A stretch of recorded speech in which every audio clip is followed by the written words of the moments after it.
पाकिस्तान ये कहता है कि हमारे पास बड़ी खतरनाक तलवार है, लेकिन वो तलवार गिरवी है। अगर आप अमेरिका जाने का ख्वाब देख रहे थे तो जरा रुक जाइए, क्योंकि ट्रंप के एक ही फैसले ने लाखों ख्वाब चकनाचूर कर दिए हैं। पाकिस्तान भी इस फहरिस्त में शामिल है। सबसे पहले राना साहब, ये बड़ा सवाल कर रहे हैं लोग कि ट्रंप के साथ तो पाकिस्तान की बड़ी दोस्ती थी। हमने तो उनको अमन प्राइज के लिए भी नॉमिनेट कर दिया हुआ था, नोबेल प्राइज के लिए। मतलब दुनिया में जानी मानी कैटेगरी है, पाकिस्तानी अमेरिकन डॉक्टर्स मौजूद हैं, कितने वेल रिस्पेक्टेड हैं, वो यू नो वेल सेटल्ड हैं, पैसे वाले होते हैं। अब जो वजूहात अमरीकी हुकाम बता रहे हैं, फिर जो आजकल हालात चल रहे हैं, रज़ा साहब, क्या आपको ये सरप्राइज नहीं लगता कि भारत, जिनकी एक बहुत बड़ी तादाद इलीगल इमिग्रेंट्स की होती है, उनका नाम नहीं है इस लिस्ट में शामिल? तो जिसके पास आपने गिरवी रखी है वो आपको बताएगा ना कि बेटा तू तलवार चला सकता है कि नहीं चला सकता।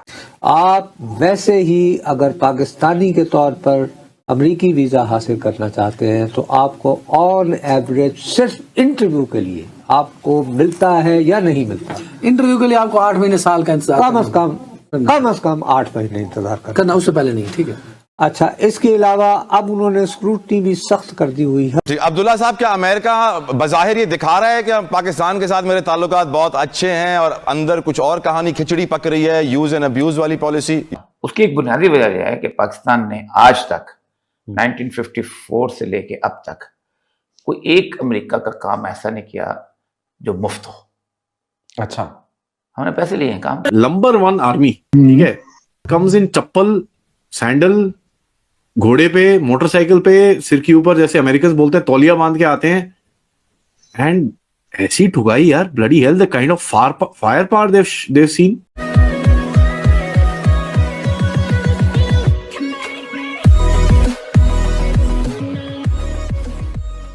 नमस्कार दोस्तों, अब यहाँ पर बात ये हो रही है कि कई सारे पाकिस्तानी ये सपने देखते हैं, हालांकि उनका नंबर इतना जल्दी नहीं आता, हालांकि उनका पासपोर्ट देखकर ही कई सारी जगहों पर तो उनको रोक दिया जाता है, बिकॉज पाकिस्तान लिखा होता है उस पर, हरा पासपोर्ट जो होता है उसमें। अब यहाँ पर बात हो रही है कि अगर कोई पाकिस्तानी अगर ये वेट करके बैठा था कि हमें यूएस जाना है, तो फ़िलहाल के लिए तो उनके लिए बहुत दिक्कत होने वाली है, और ये फ़िलहाल जो वर्ड है बहुत लंबा होने वाला है। अब ट्रंप ने 70-75 ऐसे कंट्रीज़ की एक लिस्ट डिक्लेयर की है जिससे जहाँ से आने वाले लोगों पर प्रतिबंध है, मतलब कि उनको वीज़ा नहीं दिए जाएंगे, और उनके लिए सिचुएशन अजीब होने वाली है, मतलब पाकिस्तानियों के लिए। इंडिया के लिए ट्रंप कभी भी ऐसा कुछ भी नहीं कर सकता कि भाई वो ऐसी कुछ चीज़ें करे कि भाई इंडियंस ना आ पाए, क्योंकि बहुत सारे क्षेत्र ऐसे हैं जहाँ पर इंडियंस ही अमेरिका की इकोनॉमी वहाँ पर चलाते हैं। उसके अलावा इंडियंस की एक रेपुटेशन है कि यहाँ कर एक वैल्यू एडिशन करते हैं। ऐसा नहीं है कि यहाँ कर भीख मांगना शुरू कर देंगे या फिर कहे कि क्रिमिनल एक्टिविटीज़ में इन्वॉल्व हो जाएंगे, बोलेंगे कि भाई हमारी रिलीजियस प्लेस बना हुआ और फिर वहाँ जाकर एक अलग ही माहौल बनाएंगे। ऐसा नहीं होता है यहाँ पर। वो खुद के दम पर ही सब कुछ करते हैं और लॉ अबाइडिंग सिटीज़न के तौर पर रहते हैं वहाँ पर। इसी के साथ ये वीडियो शुरू करता है। और हाँ दोस्तों, हो सके तो सुपर थैंक्स के जरिए हमें सहायता भी जरूर करें। की जानिब से बुध को पाकिस्तान समेत 75 मुल्कों के लिए इमिग्रेंट वीजा प्रोसेसिंग गैर मुअय्यना मुद्दत के, मैंने सही कहा, के लिए रोकने का ऐलान कर दिया है। और इस फैसले ने हजारों लाखों खानदानों को परेशानी बल्कि मुख्तलिफ चैलेंजेस में डाल दिया है। ख़ास तौर पर ऐसे अफराद जो कि अमेरिका में मुस्तकिल रहाइश के ख्वाहिशमंद हैं। लोग समझ नहीं पा रहे कि इमिग्रेशन मुअत्तली का ये अमल मुस्तकिल है या वक्ती है। बड़ी इसमें एक्चुअली क्वेश्चंस हैं that remain to be answered. अमरीकी हुकूमत ने ऐलान तो कर दिया, लेकिन ज़्यादा तफसीलात सामने नहीं आई। और अमरीकी वज़ारत ख़ारजा की तरफ से इतना कहा गया कि इमिग्रेंट वीज़ा प्रोसेसिंग की मुअत्तली का फैसला फ्रॉड, जांच पड़ताल और हुकूमत पर बोझ बनने के खदशात के बायस किया गया है।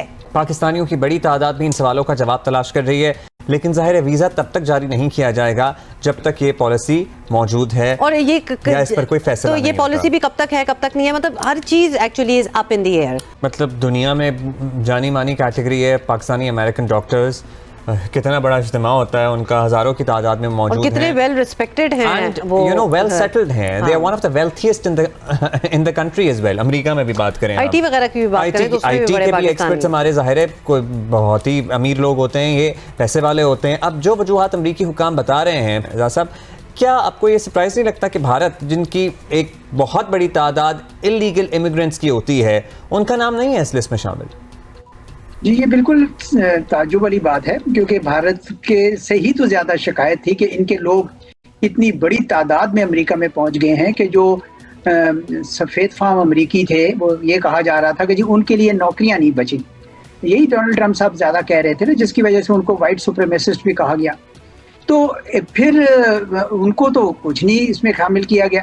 इसीलिए मैंने कहा कि ये ज़रा थोड़ा पता करने की ज़रूरत है पहले कि वजूहात क्या हैं। ये खाली कह देना कि जी फ्रॉड हम रोकना चाहते हैं या लोग जो लॉन्ग टर्म वहाँ रहना चाहते हैं, वो काफ़ी वजूहात नहीं बनती। पाकिस्तानी जो हैं बिल अमूम तो पुरअमन है।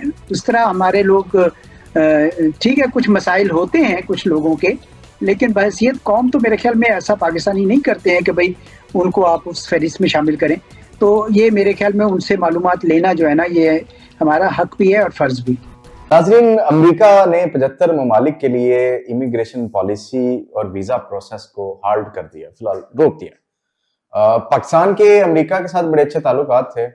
हमने देखा फील्ड मार्शल वहां पे गए और बड़ी गर्मजोशी से एक दूसरे मुल्क के मुतालिक बयान देते रहे, लेकिन उसके बावजूद पाकिस्तान का नाम भी उन 75 ममालिक में शामिल है जिनके वीजा प्रोसेस को रोक दिया गया। इसकी क्या वजह, और यह सबसे पूछने की कोशिश करते हैं। उसकी एक बुनियादी वजह यह है कि पाकिस्तान ने आज तक 1954 से लेके अब तक कोई एक अमेरिका का काम ऐसा नहीं किया जो मुफ्त हो। अच्छा, हमने पैसे लिए हैं, काम किए। हम सीटो सेंटो में दाखिल हुए, हमने पैसे लिए, हमने एड ली। 73 ट्रिलियन डॉलर हम ले चुके हैं अमेरिका से एड। अमेरिका हमारा रिश्तेदार तो नहीं है। अमेरिका को कोई हमारे साथ कोई इस तरह का कोई आपस में बंधन, कोई हमारा, हम दोनों की माँ एक तो नहीं है। But we were being the hired gun for America so many years. हाँ, तो मुस्तकिल। इसलिए अगर आप ये समझते हैं कि अमेरिका जो है वो आपके लिए कोई किसी किस्म का, वो बात थी, there is no free lunch. और डिप्लोमेसी में तो बिल्कुल फ्री लंच नहीं होता किसी तौर पे, मैं इंटरनेशनल लेवल पे। और जब अमेरिका का सवाल है तो अमेरिका में तो बिल्कुल ही फ्री लंच नहीं होता। अमेरिका पैसे देता है लेकिन वो कैलकुलेट करके देता है। जिस वक्त आपने, अमेरिका ने आपको पैसे दिए थे और आपने उसकी एड लेनी शुरू की थी, तो उसने कहा था देखो तुम्हारी जगह बड़ी अच्छी है, तुम एक ऐसी जगह पे लोकेटेड हो कि जिसके एक तरफ थोड़ा सा चाइना है, साथ रूस है और रूस के सारे ममालिक हैं, तो तुम ना रूस के खिलाफ ना कम्युनिज्म को रोकोगे। अच्छा। और फिर उसके बाद कम्युनिज्म के खिलाफ बाकायदा यहाँ मूवमेंट चली थी। आपको पता है सबसे पहली जो मिलिट्री कू हुई है वो किसकी हुई थी? मेजर जनरल अकबर खान की और फैज अहमद फैज साहब और इस तरह के लोग थे। सज्जाद ज़हीर कम्युनिस्ट पार्टी के इंचार्ज थे जिनको गिरफ्तार किया गया था। और इस कू के बाद फिर हमने अड्डा भी दिया और बड़ा भी। इस वक्त पाकिस्तान जो है ना, गुज़श्ता तकरीबन 2-2.5 साल से अमेरिका के एक रडार के ऊपर है। और रडार ये है कि पाकिस्तान से कुछ काम लेने हैं। अच्छा। जो कि पाकिस्तान की गवर्नमेंट को वादे कर दिए गए हैं। सिर्फ फिजा बनाई जा रही है। ठीक है। इस फिजा में 2 रास्ते हैं, या तो आप सरेंडर कर देंगे, ठीक है, और आपने वह करना शुरू कर दिया है क्योंकि आपने ऑपरेशन तो शुरू कर दिया वहां पर केपीके में ऑपरेशन आपने शुरू कर दिया। उस ऑपरेशन का नतीजा क्या निकलता है तो कल इंशाल्लाह बात करेंगे इसको तफसील से। बांग्लादेश धमकियां दे रहा है कि जी इंडिया को धमकियां दे रहा है कि आपके 7 सिस्टर्स को हम ये कर देंगे वो कर देंगे। तो आई थिंक इंडिया कुछ ना कुछ करेगा वहां। जैसे इंडिया ने पाकिस्तान के खिलाफ कार्रवाई की, इंडिया बांग्लादेश के खिलाफ भी उस एरिया में कुछ ना कुछ करेगा। और नरेंद्र मोदी जिस किस्म की एग्रेसिव फॉरेन पॉलिसी चला रहा था, मैं नहीं समझता कि वो चुप करके फोकस करेगा और भूल जाएगा इन चीजों को। वहां एक सेंटिमेंट है कि India has to show it's a great power. कल लेफ्टिनेंट जनरल हितेश भल्ला का इंटरव्यू आया। उस इंटरव्यू के अंदर कुछ चीजें बोली गई जिससे पता चला कि भाई साहब we have basically got 1000 kilometres of our territory, 1000 square kilometres of our territory, जो डेप्सांग प्लेन में और देमचौक में, let me just say this very very clearly, 2012 से मिसिंग है। फॉर दोज पीपल जो आज रो रहे हैं और रोते रहते हैं सारा टाइम, स्पेशली कुछ लोग जो पॉलिटिकली मोटिवेटेड हैं, चाइना के सामने झुकने वाले, आज वो हमको अमेरिका और चाइना के बारे में फॉरेन पॉलिसी सिखाते हैं। बट इन एनी केस जो एक टेरिटरी आपके पास आपके कहीं पे भी पेट्रोलिंग राइट्स में नहीं थी, वो 2024 अक्टूबर 21 तारीख को आपके पास वापस दे दी गई है। And as a matter of fact ये पता चल रहा है कि full patrolling rights have been given to both the countries, जो एक नॉर्म रहा है। होता ये है कि भाई चाइना का जहां तक क्लेम लाइन है वहां तक चाइना पेट्रोल करता है, और जहां तक आपकी क्लेम लाइन है आप जाके वहां तक पेट्रोल करते हो। भारत ने चीन से 982 डेप्सांग और ईस्टर्न लद्दाख में 1000 स्क्वायर किलोमीटर की जमीन वापस ली 1962 में। एक्चुअली पूरा तिब्बत भारत का है, हेनरी मैकमोहन लाइन इलीगल है। वो इलीगल किस लिए है? अगर सपोज मानते हैं, चाइना नहीं मानता, हम मानते हैं, तो हमने अपने हाथ पे बेड़ियां लगाई हुई है। अगर चाइना नहीं मानता, हम लोगों को भी नहीं माननी चाहिए। भाई तुम नहीं मानते तो हम क्यों माने? मतलब एक साइड आप नहीं मान रहे हो, हमारी साइड ही मान रहे हैं, मतलब बेड़ियां तो हमने अपने ऊपर लगाई हैं, दूसरों के ऊपर नहीं लगाई हैं। तो भारतीय सेना का अधिकार पूरे चीन और शिंजियांग प्रोविंस पर है, पूरा नॉर्थ तक। अगर हम लासा से या फिर थोड़ा सा उसके और पूर्व में जाएं, म्यांमार के बॉर्डर के पॉइंट से लेके सीधा लाइन खींचे मंगोलिया तक, वो भारत का हिस्सा है। इसको मान के चलना चाहिए। तो 1000 किलोमीटर छीनिए तो बहुत शुभकामनाएं और भारतीय सरकार को, क्योंकि ये सिर्फ मिलिट्री मूवमेंट नहीं था, ये डिप्लोमेटिक मूवमेंट भी था। कन्विंस किया उनके ऑफिशियल्स को, इस तरह उन्होंने अचीव किया। तो भारत की जो सीमाएं हैं वो तिब्बत से मिलती हैं, और तिब्बत तो प्राचीन काल से भारत का ही क्षेत्र रहा है। चाइना का वो सारे का सारा जो उसका पोर्ट है वो चाइनीज पोर्ट है, जिसके इर्द गिर्द अमेरिकी बैठे होंगे। इसीलिए चाइना जो है, चाइनीज फॉरेन मिनिस्टर जो है वो कहाँ गया है? इंडिया। सर मेरा सवाल यहाँ पे ये है, can India take the advantage of this situation? जी मैं बताऊं ना, हम पता क्या कह रहे हैं, हम दोनों को राजी रख सकते हैं, अमेरिका को भी और चाइना को भी। अब मुझे बताइए कि क्या यहाँ पर चाइनीज कंपनीज नहीं आ सकती थी? बिल्कुल आ सकती हैं। क्या हम कितने सालों से कह रहे हैं कि ये हम समुद्र से गहरी और हिमालय से ऊंची दोस्ती है। हाँ जी, क्या चाइनीज को ऑयल एक्सप्लोरेशन नहीं आती? नहीं, बिल्कुल आती। क्या ये पोर्ट जो है चाइनीज ने नहीं बना के दी? क्या मुझे बताइए, 12 साल का गवादर का पूरा प्रोजेक्ट अपने चाइनीज का तबाह कर दिया। यहां तक कि वहां अपने बिजली तक जो उन्होंने प्लांट लगाया था वो भी नहीं आने दिया। इसके अंदर कोऑर्डिनेटेड पेट्रोल्स करी जाती हैं और कहीं ना कहीं अनहिंडर्ड मूवमेंट की तरफ बोला जाता है कि we will not fight with each other जब हम ये चीजें कर रहे हैं। तो होता क्या है कि जब वो आ रहे होते हैं हमारे पीछे हट जाते हैं, और जब हम जा रहे होते हैं वो पीछे हट जाते हैं, बिकॉज वी नो दैट ये कोई क्लैश नहीं होना चाहिए। टोटल एरिया 982 स्क्वायर किलोमीटर्स जो आपका देपसांग के अंदर और देमचौक के अंदर 56 स्क्वायर किलोमीटर्स। लोग इसको 2020 बोलते हैं, लेकिन people need to read history to realise कि साहब ये 2012 से गायब है। ओ जी ग्रेजिंग ग्राउंड चले गया, ये चले गया, वो चले गया, it's all a farce. Grazing ground के अंदर there is no loss, as a matter of fact वो पूरा चीज अब रिस्टोर कर चुके हैं। चटगांग के अंदर, कंजुक के अंदर, ककचुन के अंदर, उसके बाद देमचौक के अंदर ये चीजें पूरी तरह से रिस्टोर हो चुकी हैं। एंड देखिए उसके बाद भी एक चीज हमको याद करना चाहिए कि चाइना के साथ आपका dealing obviously is not going to be without escalation. So ये एक पॉइंट है। उसके बाद देखिए आपने इन्होंने किया क्या, अरुणाचल प्रदेश को चाइनीज टेरिटरी, एक्साई चीन को चाइनीज टेरिटरी, एक मैप शैप निकाल दिया, ठीक है। उसका जवाब एमईए की तरफ से गया। जयशंकर जी ने एनडीटीवी के एक इंटरव्यू में बोला कि यार इनकी पुरानी गंदी आदत है और ये मैप बनाने से कोई टेरिटरी तुम्हारी अपनी नहीं हो जाएगी, so we reject this nonsense, it doesn't really make a damn of a difference. Military के ऊपर वो कहीं ना कहीं डी एस्केलेशन चाह रहा है, पेपर के ऊपर वो कहीं ना कहीं एस्केलेशन चाह रहा है। इसके साथ साथ पॉलिटिकल बैक चैनल हो गया। कल सीसीपी की एक डेलीगेशन आई जो बीजेपी और आरएसएस से मिली, ठीक है, उनके हेडक्वार्टर्स में गए, वहां पर अच्छे से चाय कॉफी हुई, मिले। ये क्या है? You know, a lot of people are looking around and saying, यार ये हो क्या रहा है? What is happening here? This is basically each other. जो दो बड़ी बड़ी political parties हैं, BJP is one of the largest political parties in the world. So is the Communist Party of China. दोनों एक दूसरे को जरा थोड़ा सा they are trying to analyze each other कि कहाँ पर बैठते हैं दोनों. And you know, it is very important for both of them to kind of understand this.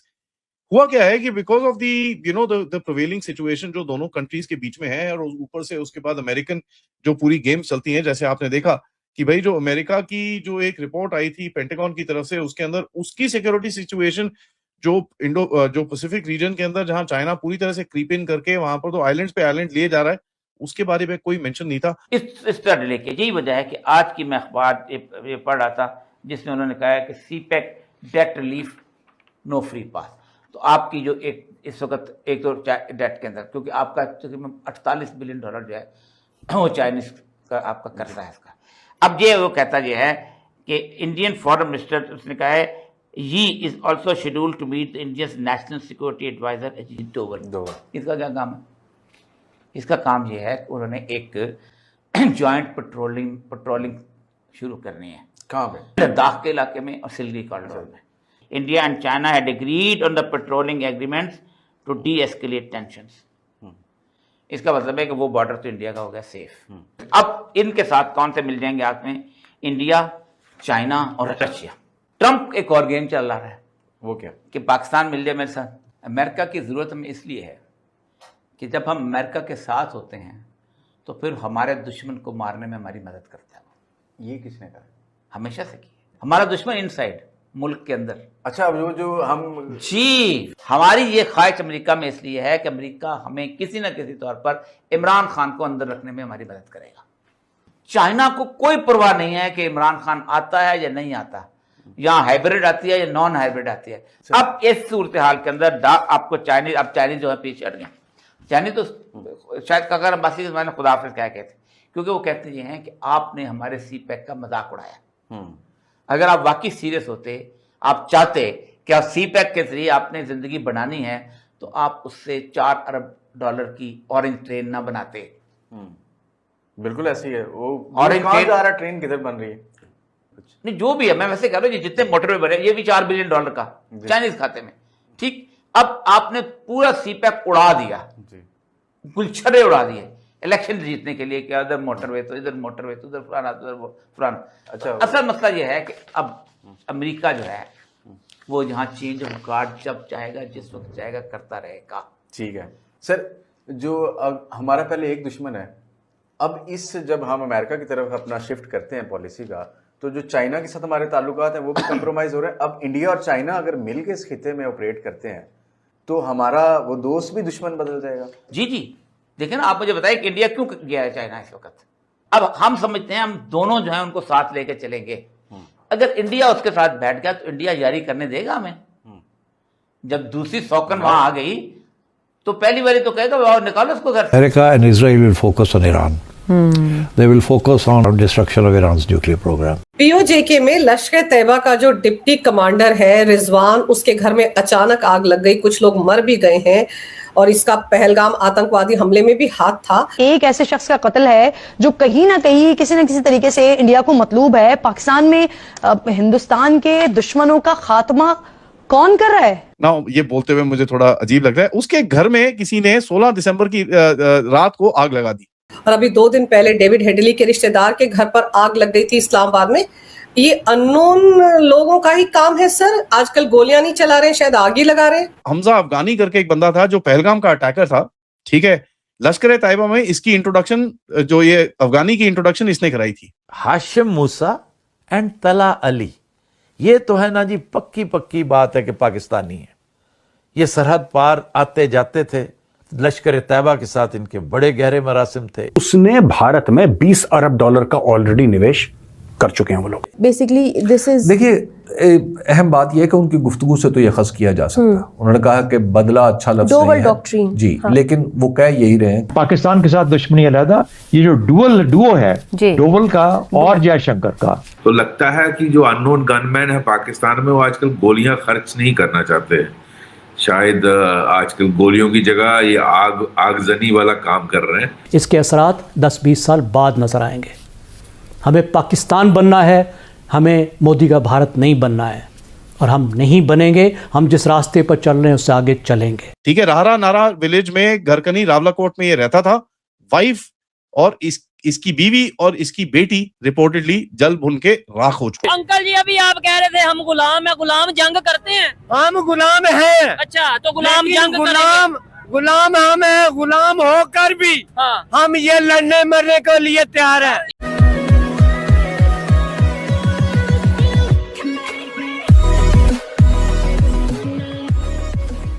नमस्कार दोस्तों, अब यहाँ पर बात हो रही है POJ के पाकिस्तान ऑक्यूपाइड जम्मू एंड कश्मीर में लश्कर का एक चीफ था जिसका पूरा परिवार यहाँ पर जलाकर ठोक दिया गया।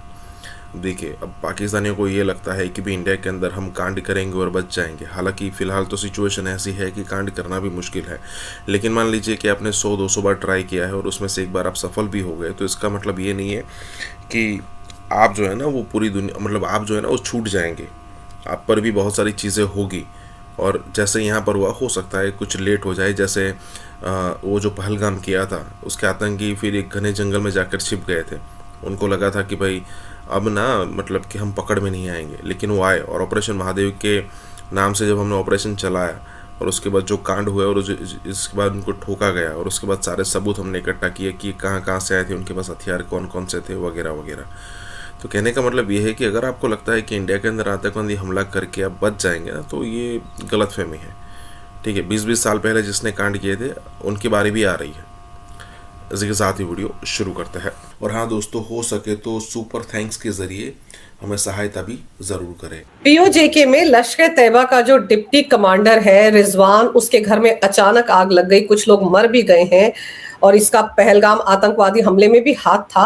और अभी 2 दिन पहले डेविड हेडली के रिश्तेदार के घर पर आग लग गई थी इस्लामाबाद में। ये अननोन लोगों का ही काम है सर? आजकल गोलियां नहीं चला रहे, शायद आग ही लगा रहे। अंजू जी, ऐसा है कि ये जो रिजवान हनीफ है, ये डिप्टी चीफ था इसका लश्कर तोयबा का और पीओजेके में रहता था। और इसका मेन काम था जो लश्कर और जैश और बाकी तंजीमें हैं उनका आपस में तालमेल रखना, कोऑर्डिनेशन रखना। कहाँ आजकल ये मिलकर हमला करते हैं ना, सारा इनकी एक ही वो यूनिफाइड कमांड है इनकी भी, जिस तरह हमारी होती थी बहुत साल पहले। तो दूसरा इसका पहलगाम से लिंक ये है कि जो अफगानी था ना, क्या हमजा अफगानी 3 में से एक वो था, तो उसकी शायद रिक्रूटमेंट उसको भर्ती करना, ये सारा इसी का कारकर्दगी थी और तैयार करके भेजने में भी इनकी साजिश रहती है। तो ये जो 2 इंसिडेंट आप कह रही हैं, जो इसका घर हुआ वहाँ आग लगी है और वहाँ सुना है कि इसकी बेटी भी उसमें जिंदा ही जल गई हैं, तो वो भी इसको बड़ा झटका लगा है। सिर्फ घर नहीं गया, इसके 2 फैमिली मेंबर भी उसमें मारे गए। अभी तक वहाँ की एजेंसीज कहती हैं कि क्या कारण था आग लगने का, ये पता नहीं है। तो इसी तरह जो डेविड हेडली के जो रिश्तेदार का हुआ, वहाँ भी आग लगी अननोन कारणों से और वहाँ भी काफ़ी डेथ्स हुई हैं। तो लगता है कि जो अननोन गनमैन है पाकिस्तान में, वो आजकल गोलियां खर्च नहीं करना चाहते हैं। शायद आजकल गोलियों की जगह ये आगजनी वाला काम कर रहे हैं। तो हो सकता है गोलियों की कमी हो गई हो, क्योंकि आजकल गोलियों की ज़रूरत बहुत जगह पड़ रही है। आप देखिए, ईरान में ज़रूरत है, इजराइल और यूएसए को ज़रूरत है, तो गोलियों की आजकल कमी चल रही है। तो लगता है गोलियों की कमी हो गई है। जी बिल्कुल सही सर, गोलियों की कमी होगी इसलिए ये रास्ता अपनाया जा रहा है, वरना बड़ा अजीबोगरीब इत्तेफाक है। दोनों घटनाएं अलग अलग जगह हो रही है, लेकिन कम से कम वो जो पैटर्न है वो एक जैसा दिख रहा है। अब 2 इंसिडेंट्स और हुए। एक हुआ रावलाकोट पूंछ के अंदर, जहां पर रिजवान हनीफ करके एक पीओजेके का डेप्यूटी चीफ है लश्कर तैयबा का। उसके ना, ये बोलते हुए मुझे थोड़ा अजीब लग रहा है, उसके घर में किसी ने 16 दिसंबर की रात को आग लगा दी। और ये पुराना है, बट खैर इसकी खबर अभी आई। जैसे मैंने बोला ना, खबर कई बार थोड़ी लेट आती है। ये नॉन किसके साथ, हमजा अफगानी करके एक बंदा था जो पहलगाम का अटैकर था। ठीक है, लश्कर तैयबा में इसकी इंट्रोडक्शन, जो ये अफगानी की इंट्रोडक्शन इसने कराई थी। तो ये काफी बड़ा बंदा है, he is not a small guy. Joint coordinator है PAFF का, he is a PoJK deputy chief है। ये कोई साइडी बंदा नहीं है। इसका घर में पूरी तरह से आग लगी। ठीक है, राहरा नारा विलेज में, घरकनी रावलाकोट में ये रहता था। वाइफ और इसकी बीवी और इसकी बेटी रिपोर्टेडली जल भुन के राख हो चुकी है। रिजवान हनीफ के बारे में कुछ डिटेल्स अभी तक नहीं है, वेदर ही इज अलाइव और not, there is no confirmation.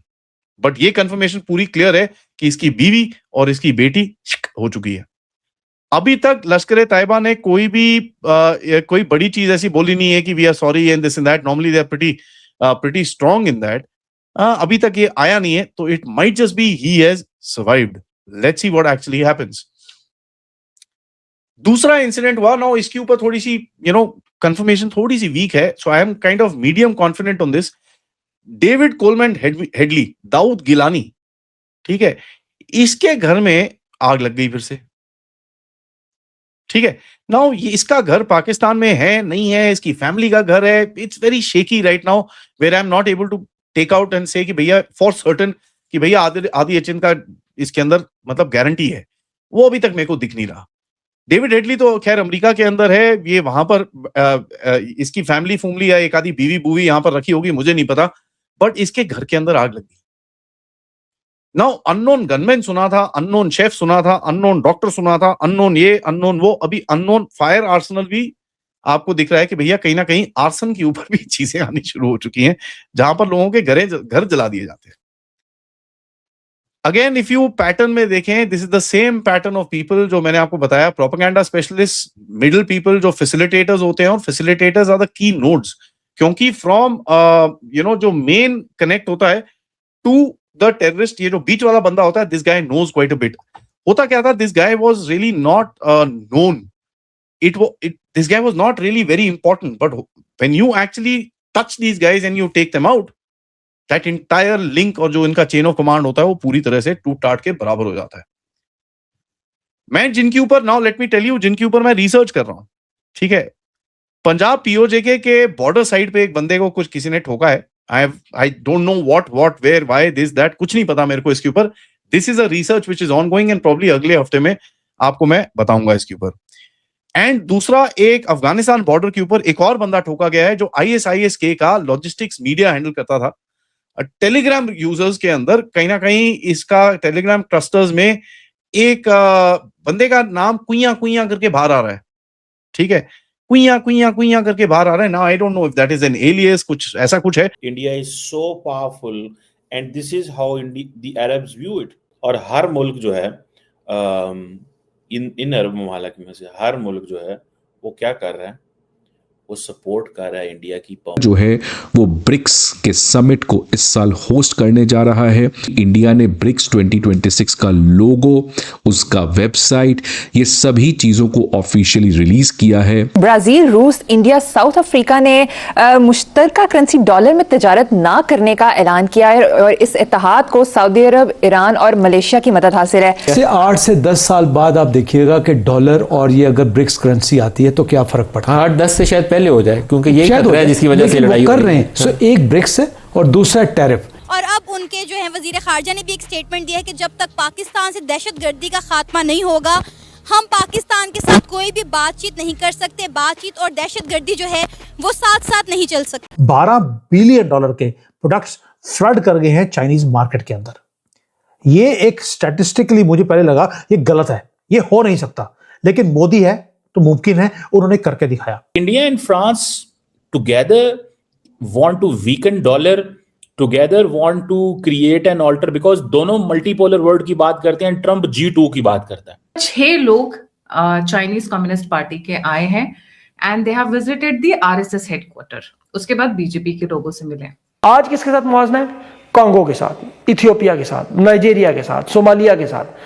Pakistan Afghanistan से भी नीचे जा चुका है। जो तुमने कर्ज लिया है नहीं दे सकते। डेट सर्विसिंग रुपीस में 5 ट्रिलियन रुपया है, 5 ट्रिलियन। कर्जे लेते हो, भीख लेते हो, उसके ऊपर तुमने मार्कअप या जो भी कह लो तुम, ऐसी इस्तेलाहें इन्होंने फ्रॉडियों ने इस्तेमाल की हुई हैं जिसका हिसाब ही कोई नहीं। क्या बाहर ने सीधी सीधी आंखें दिखाई हैं कि अगर आपने दोबारा लाइन ऑफ कंट्रोल के ऊपर जो है फायरिंग की तो आपको बहुत बड़े नुकसान का सामना करना पड़ सकता है।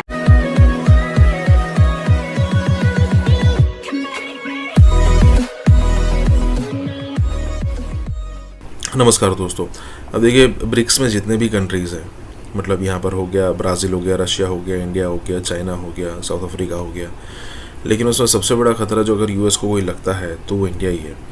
देखिए ब्रिक्स कहता तो है कि भाई डीडॉलराइजेशन करेंगे, मतलब ये सारी चीज़ें, लेकिन अगर मान लो कि और यूएस को ऐसा लगता भी है कि भाई हम इंडिया का इस्तेमाल करके हम चाइना को टैकल कर सकते हैं, लेकिन अगर दूसरी तरफ उनकी थिंकिंग देखो तो ये भी है कि इंडिया इतना बड़ा ना हो जाए कि भाई चाइना को तुम टैकल कर ले, फिर ऐसा ना हो कि भाई हम इंडिया को टैकल करने के लिए अलग से हमें जद्दोजहद करनी पड़े या फिर कहे कि हमें अलग से मेहनत करनी पड़े। तो यही सारी चीज़ें चल रही है कि भाई आखिरकार हमें इंडिया को कंट्रोल में रखते हुए फिर चाइना को गिराना है, और फिर ऐसा ना हो कि इंडिया इतना पावरफुल हो जाए कि हमें उसके लिए अलग से स्ट्रेटेजी बनानी पड़े। और उससे अलावा 2026 का अगर ब्रिक्स देखो तो ये भी इंडिया में है, और हम सबको पता है कि ब्रिक्स अमेरिका को बिल्कुल भी पसंद नहीं है, लेकिन वो उसमें कुछ कर नहीं सकता। इसी के साथ ये वीडियो शुरू करते हैं। और हाँ दोस्तों, सुपर थैंक्स के जरिए हमें मदद करना ना भूलें। ब्रिक्स आपको पता है कि मुतबादिल एनर्जी और वो जो मुतबादिल करेंसी मुतबादल बनाने की कोशिश कर रहे हैं, लोकल करेंसी में ट्रेड करने एनडीबी बैंक भी बन गया जिसमें 50 बिलियन भी आ गए और उसमें जो लोन है वो लोकल करेंसी में दिए जाएंगे। सो आईएमएफ और वर्ल्ड बैंक को भी काउंटर करने की कोशिश। फिर अगर आप ये देखते हैं कि सऊदी अरब, यूएई, मलेशिया और ये सारे कंट्रीज आ जाते हैं तो 40% पॉपुलेशन ब्रिक्स में चली जाती और 20% ऑयल के रिजर्व मिडिल ईस्टर्न आएंगे नहीं ना, क्योंकि ऑयल ट्रेड जिस दिन डॉलर डिनोमिनेटेड छोड़ दे, लोकल करेंसीज में आ जाए तो उस दिन तो डॉलर फायर हो गया। 8 से 10 साल बाद आप देखिएगा कि डॉलर और ये अगर ब्रिक्स करेंसी आती है तो क्या फर्क पड़ता है। 8-10 से शायद पहले हो जाए, क्योंकि यही खतरा है जिसकी वजह से लड़ाई कर रहे हैं। सो एक ब्रिक्स है और दूसरा टैरिफ। सो टैरिफ पे 25% तो इंडिया को कह दिया गया और ये भी कहा गया कि anybody who calls for BRICS additional 10%। So India is definitely in a corner. जो ब्रिक्स है ना, मेरे ख्याल में ये ज़्यादा बड़ा थ्रेट बनेगा और हमारे लिए इस वक्त बहुत एक अपॉर्चुनिटी भी है, चैलेंज भी। ब्रिक्स के लिए अगर चाइना, रशिया और इंडिया इकट्ठे हो जाते हैं तो हम थोड़ा सा लूज करते हैं। इंडिया जो है वो ब्रिक्स के समिट को इस साल होस्ट करने जा रहा है। कुछ दिन पहले ही India has officially taken over the BRICS presidency for 2026 और अब इसमें एक बड़ी डेवलपमेंट आ रही है कि इंडिया ने ब्रिक्स 2026 का लोगो, उसका वेबसाइट, ये सभी चीजों को ऑफिशियली रिलीज किया है और EAM, External Affairs Minister Jaishankar, has summarized it that this chairmanship which India is going to have for BRICS, it will be purely dedicated to humanity first. अब humanity first मतलब क्या? humanity के ऊपर danger Donald Trump या America से आ रहा है? क्या एस जयशंकर कहना चाह रहे हैं? And what does this logo denotes? इन तमाम चीजों के बारे में आज इस सेशन में हम लोग बात करने का काम करेंगे। तो पहले आप देख सकते हैं फ्रेंड्स, ये रहा लोगो ब्रिक्स इंडिया 2026 का। ये कमल है और लगता है कि बीजेपी ने कमल को ज्यादा ही सीरियस ले लिया है, बट एनीवेज ब्रिक्स का जो लोगो है इट इज अ लोटस और यहां पे लिखा गया है building for resilience, innovation, cooperation and sustainability. The first word used is resilience which clearly shows कि आज किस तरीके से वर्ल्ड की इकोनॉमी इतनी फ्रेजाइल हो चुकी है that anything can be happening at any point of time. अब फ्रेंड्स सिग्निफिकेंस क्या है? ये जो पूरा लोगो भारत की तरफ से लॉन्च किया गया है ब्रिक्स का, जिसमें एक लोटस बना हुआ है, इसमें बहुत सारे सिंबोलिज्म छुपे हुए हैं, बहुत सारा इसमें सिग्निफिकेंस छुपा हुआ है। ये आप इस चीज से समझें। ये सबसे पहली बात तो लोटस है और लोटस आपको पता है it is a perfect blend of traditionality with modernity. ये इंडिया के डीप कल्चरल रूट्स को बताता है और साथ ही साथ ये बताता है कि लोटस का किस तरीके का एबिलिटी है to rise and thrive despite challenges. कितने चैलेंजेस के बावजूद लोटस जो है वो अपने आप खिल जाता है। तो ये बताया जा रहा है कि आज वर्ल्ड में जिस तरीके से चैलेंजेस चल रहे हैं, just like Lotus fight those challenges, bounces it back. Similarly, the BRICS country has to fight these challenges and bounce it back. इसके अलावा अगर आप देखेंगे बीच में तो एक तरीके से नमस्ते का आप इमेज देख सकते हैं। तो ये अगेन इंडिया के कल्चरल ट्रेडिशन की तरफ से चल रहा है और इसीलिए यहां पर बीच में एक नमस्ते का एक तरीके का इमेज डाला गया है। ये जो पेटल्स हैं आप देख सकते हैं, हर एक पेटल्स का कलर अलग अलग है। ये बेसिकली उन तमाम ब्रिक्स कंट्री हैं उनका ये कलर है। ब्रिक्स तो खतरा है अमेरिका के लिए, लेकिन फ्रांस के लिए तो खतरा नहीं है। तो इट मींस कि फ्रांस एंड इंडिया टुगेदर चाहते हैं कि डी डॉलराइजेशन हो, डॉलर कमजोर हो और फ्रांस अल्टरनेट ऐसे प्लेटफॉर्म को सपोर्ट करेगा, हवा देगा ताकि उसको कल को अमेरिकन भी कमजोर हों, क्योंकि अमेरिकन के कहने के बावजूद फ्रांस बार बार चाइना जाता है और वो समझते हैं कि हमें इनके साथ काम करने की जरूरत है। चाइनीज वो एक दफा EU प्रेसिडेंट को भी साथ लेके गया था, खुद भी गया अकेले, अभी रिसेंटली भी गया हुआ था। तो ये आप समझ रहे हैं कि India and France together want to weaken dollar, together want to create an alter, because दोनों मल्टीपोलर वर्ल्ड की बात करते हैं। ट्रंप G2 की बात करता है, वो कहता है जी दुनिया में ग्रेट 2 हैं, एक चाइना और एक हम है। ये G2 है, कोई G7 नहीं है, कोई ब्रिक्स नहीं है। और वो कहता है अकेले मैं ही तो सारे फैसले करता हूं, मतलब हर चीज तो मैंने अकेले ने कर लेनी है, इसमें किसी का तो रोल ही कोई नहीं है। गजा की जंग मैं बंद करा लूंगा, रशिया का मैं करा लूंगा, यूक्रेन का मैं करा लूंगा, साउथ अमेरिका मैं करा लूंगा, ये तो सारे हमारे ऊपर डिपेंडेंट है, ये तो हमें खा रहे हैं। ये तो हमसे फेवर्स ले रहे हैं, इंडियंस भी फेवर ले रहे हैं, यूरोपियंस भी फेवर ले रहे हैं और हमारे लिए कुछ नहीं कर रहा। तो आपको नहीं लगता India and France together are supporting multilateralism, वो G2 को सपोर्ट कर रहा है